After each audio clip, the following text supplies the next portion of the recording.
Betapa banyak dari kita yang tersenyum di luar, tapi menyimpan luka di dalam. Kita merasa letih, hampa, dan kadang bahkan ingin menyerah. Tapi Islam datang bukan hanya untuk mengatur ibadah, melainkan juga untuk menenangkan jiwa. Allah tahu manusia bisa lelah.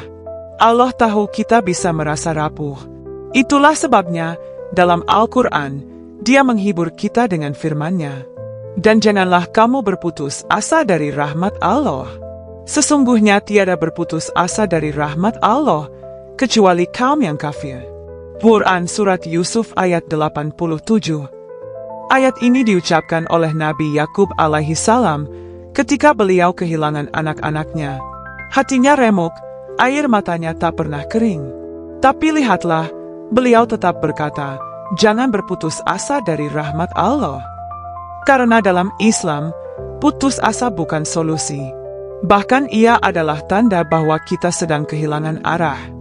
Rasulullah, manusia paling dicintai Allah pun pernah bersedih. Ketika Khadijah wafat, pamannya Abu Thalib wafat, dan seluruh penduduk Taif mengusirnya dengan batu, beliau tersungkur dalam doa. Ya Allah, kepada Mu aku mengadu, lemahku, kehinaanku di mata manusia. Tapi beliau tidak menyerah. Karena beliau tahu, Allah Maha mendengar rintihan hambanya.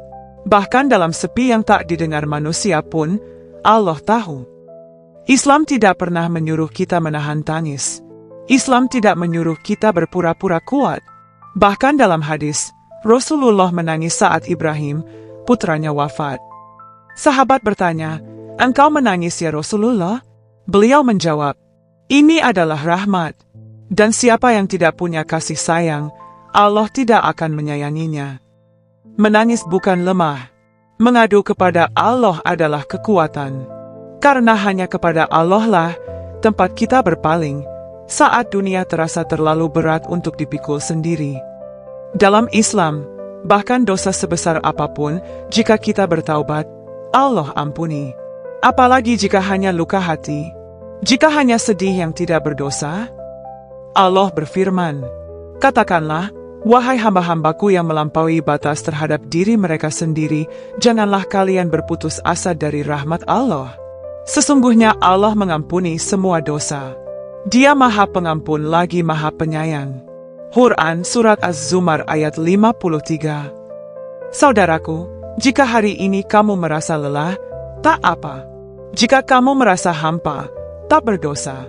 Tapi jangan menyerah. Jangan biarkan syaitan membuatmu merasa sendiri. Karena ada Allah dan ada kita semua yang peduli. Ambil wudhu, sujudlah. Biarkan air matamu jatuh, biarkan hatimu berbicara kepadanya. Ingat, Allah tidak pernah meninggalkanmu. Bahkan ketika kamu berpikir kamu telah jauh darinya, Dia masih dekat. Dan kami lebih dekat kepadanya daripada urat lehernya.